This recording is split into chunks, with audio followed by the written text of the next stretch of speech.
This morning, it is still not clear who is going to get the Democratic nomination for mayor of Baltimore. Winner of that race typically wins the general election, with Democrats heavily outnumbering Republicans in Baltimore City. So as for the votes that have been counted so far, which include the votes mailed in before Election Day, they've got the former city mayor Sheila Dixon right now in the lead with 30% of the votes, just under 23,000. She's followed by the current council president Brandon Scott and the former U.S. Treasury official Mary Miller.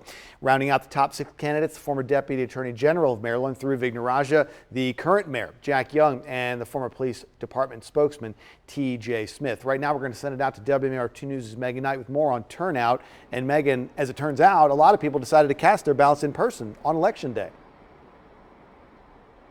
Yeah, that's right, Christian. Baltimore City Board of Elections says they saw about 6,200 people come out yesterday to do the in-person voting, and we saw those long lines, which were likely because of the safety measures that they were taking in order to keep the spread of the coronavirus from happening.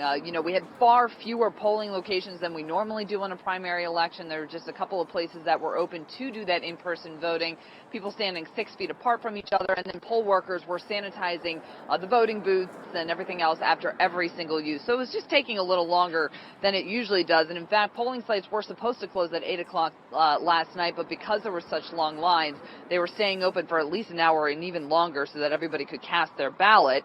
Now, people could also put their ballots in the drop boxes that were located throughout the city and in each county. One voter we spoke to says that they hope that the COVID-19 pandemic and the protests we've been seeing over the death of George Floyd gave people the push that they needed to come out and vote. I'm hoping this has kicked everyone into making this more of an actionable, purposeful decision for them. Like, I'm learning and reading while I'm standing in line and on my phone doing research before I even get to the actual polling booth. Now, there have been some issues with these mail-in ballots. We know that Baltimore City voters didn't get their ballots until a week or so after everybody else did.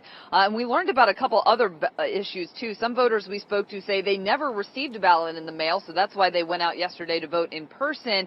And then we heard about others who did get a ballot in the mail. They mailed it back out, but then it was deemed undeliverable by the United States Postal Service. The State Board of Elections saying that those ballots were categorized as voted and returned, so voters impacted by that had to fill out a provisional ballot in person. And of course, it could take a few days before we learn the results of these races, especially the close ones. And time will tell if we're going to have to do this all over again come November for the general election.